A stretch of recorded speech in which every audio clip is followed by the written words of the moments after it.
Here's a quick lesson on how these work. So it's an EVSE. It's actually just safely supplying power from the breaker at your house or campsite or wherever into your vehicle's onboard AC charger, as opposed to a level 3, which is like, a supercharger or Electrify America, where it's going directly DC to DC and it's controlling that. This is limited by whatever your vehicle can do.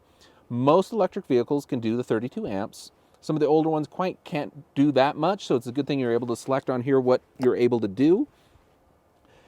If you're not comfortable with how these voltages work and the amps and all this craziness, I recommend hiring an electrician to put this professionally into your garage.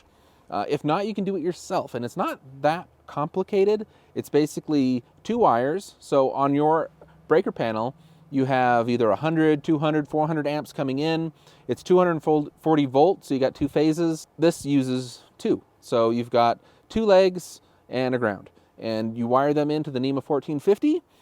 I did this here in my shop, and it wasn't terribly difficult. I did have to dig under the sidewalk, which is a pain in the butt.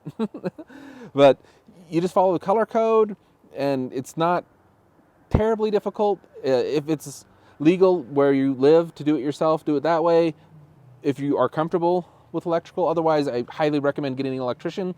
It is a lot of power, but it is not impossible to do yourself. Thing to note, you have to make sure you have the right gauge of cable. So in my instance, you'd either use an 8 or a 6. The lower the number, the thicker it is, and the more amperage it can push through it safely without getting too hot, which is a good thing. This actually will shut itself down if it gets too hot. The further distance you go, the thicker the cable you need, and the higher the amperage, the thicker cable you need. Again, consult an electrician. Every circumstance is different. When you hire one, explain to them the specifications of this device and what you need. If they're wired up for just a regular NEMA 1450 that's for an RV, you shouldn't have any problems at all.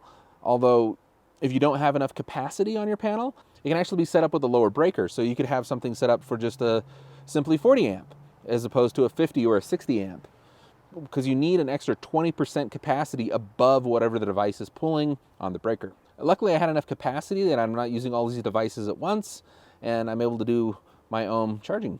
So after I got my NEMA 1450 installed, I'm able to use the mounting bracket, so it's kind of a semi-permanent install, but when I need to go traveling, I can just unplug it and slide it out of the dock and throw it in the car, and I'm good to go on my trip.